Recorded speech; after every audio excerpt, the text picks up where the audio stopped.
ከምንም በላይ ደግሞ ምዝገባ ቨርሰስ ምስክር ወረቀት በማድረግ ረገድ ኦልሞስት 100% በሚባል ሁኔታ ቀደም ያሉት አመታት የላስቲር የግንቦት የምናምን ካልሆነ በስተቀር በዚህ አመት ኦል ኢን ኦል የተመዘገበ ኩነት ሁሉም የምስክር ወረቀት ወስዶ ተገልጋዩ ለተለያየ ሰርቪስ እንዲያውለው በማድረግ ረገድ የተሻገርነው ችግር ነው። ይሄን ብዙዎቻችሁ በተለይ ሲኒየር ባለሙያ ስለሆናችሁ ታስታውሳላችሁ። ደቡብ ጎንደር በጣም በርካታ ዞኖች 67% ላይ የነበሩበት ሁኔታ ነው ያለው። ይመዘግባሉ፣ ግን ለዜጎች ደግሞ ምስክር ወረቀት የማያደርሱበት ሁኔታ ነው የነበረው።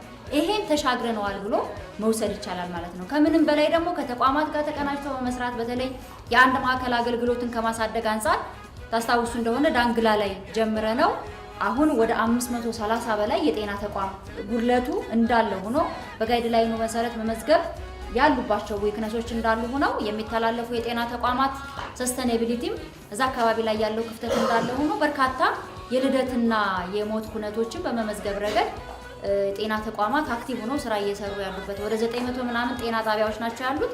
ከነዛ ውስጥ 530 ምናምን የሚሆን ሆስፒታልን ጨምሮ አገልግሎት እየሰጠን ያለንበት ሁኔታ ነው ያለው ማለት ነው። ይሄ ቀላል ስኬት አይደለም። ከተቋሙ እድሜ እኛ እየሰራን ካለነው ስራ አንፃር ትልቅ ፋይዳ ስለሆነ ይሄን አጠናክሮ መቀጠል ይጠይቃል። የእውነት ለመናገር ይሄን ውጤት ስናስመዘግብ በሂደቱ አንዱ ሚስጥር የአመራር አንድነት፣ የማኔጅመንት አንድነት፣ ማኔጅመንቱና ሰራተኛው በየስራ ክፍሉ ያለው ኃላፊና በታች ከቡድኖችም ጭምር ያሉ ሰራተኞች አንድነትና መስተጋብር የወለደው ውጤት ነው። ዝም ብሎ ውጤት አይመጣም።